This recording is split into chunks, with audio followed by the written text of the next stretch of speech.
adalah jujur terhadap diri sendiri. Bagaimana itu kelanjutannya?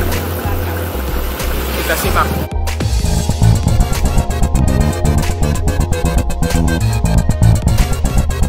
Oke, kita lanjutkan. Sebetulnya kondisi bersepeda itu kita harus selalu mempersiapkan diri. Yang paling utama adalah jujur terhadap diri sendiri. Karena kemampuan diri sendiri yang paling mengetahui adalah kita sendiri, bukan orang lain. Dalam-dalamnya kita, kemampuan kita, skill kita, itu adalah yang mengetahui diri kita sendiri, bukan orang lain. Salah satunya kalau kita ingin jujur terhadap diri sendiri adalah yang paling utama adalah latihan, kemudian latihan, dan latihan lagi. Yang kedua, kenapa kita harus jujur terhadap diri sendiri? Ini ada berkaitannya dengan masalah ego. Ingin dilihat orang lebih jago, lebih pengalaman, padahal kemampuan kita belum mumpuni. Contohnya waktu kita saat ditanjakan, kadang-kadang kalau ego kita muncul, pas disalib oleh sahabat kita dari belakang, hati kita sangat panas ya, ingin nyusul, ingin langsung menyalip lagi. Padahal kemampuan kita pada saat itu sudah pada klimaksnya. Karena kembali ke masalah pelatihan lagi. Jujur terhadap diri sendiri ini berkaitan dengan masalah kemampuan diri. Dan salah satu indikator bahwa kita dalam kondisi yang memang puncak dalam artian fisik kita memang sudah mentok pada saat goes. Salah satunya adalah badan kita sudah panas, artinya temperatur tubuh kita sudah naik tinggi. Kemudian napas kita sudah tersengal-sengal, jadi terputus-putus. Selanjutnya keringat keluar banyak, kerongkongan sudah kering. Kalau kita memang masih memaksakan diri pada saat goes, mata berkunang-kunang.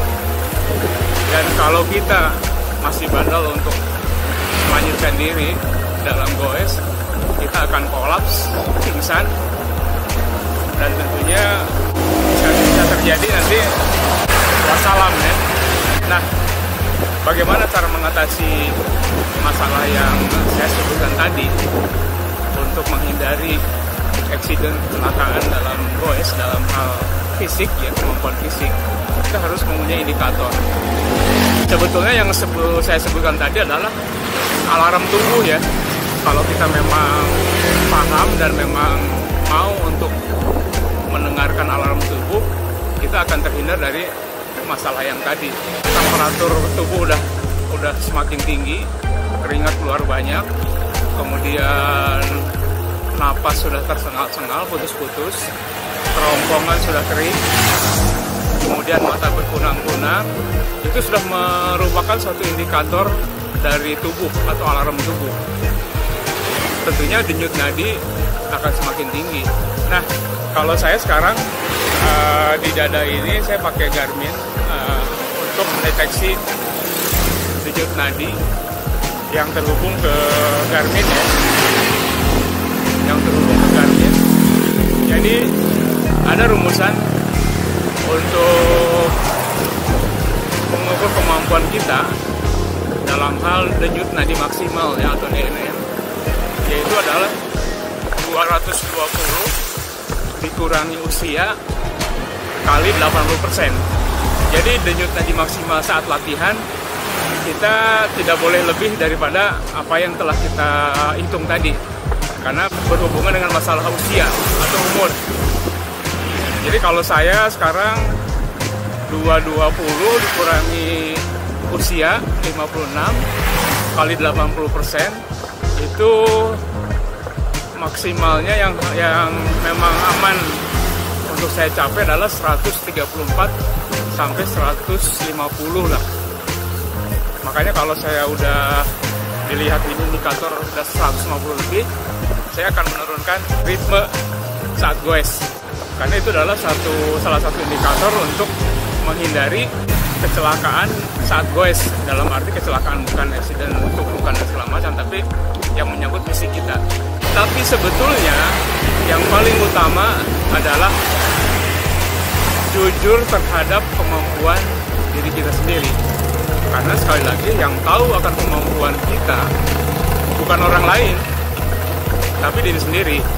Makanya ego dari diri kita harus dihilangkan. Jangan mentang-mentang kita dilihat orang, ingin dikatakan super, ingin dikatakan kuat, ingin dikatakan paling pengalaman, kita hajar tanjakan, padahal kemampuan kita sudah mentok. Dan akhirnya terjadi apa yang memang tidak kita inginkan. Itulah sedikit sharing yang saya alami. Jadi kalau saya sekarang selalu melihat indikator dari denyut nadi maksimal yang ini sensornya ada di dada saya, Garmin, kemudian terhubung dengan GPS, dan di layar ini bisa terlihat selain kecepatan, jarak, saya melihat juga denyut nadi yang memang yang real time ya, pada saat sekarang ini. Nah sekarang saya denyut nadi hanya 84-85 karena kondisi sekarang turunan ya, jadi tidak banyak goes. Jadi kalau tanjakan bisa sampai denyut nadi sampai 150 lebih, tapi setelah itu saya akan menurunkan ritme supaya kita lebih aman.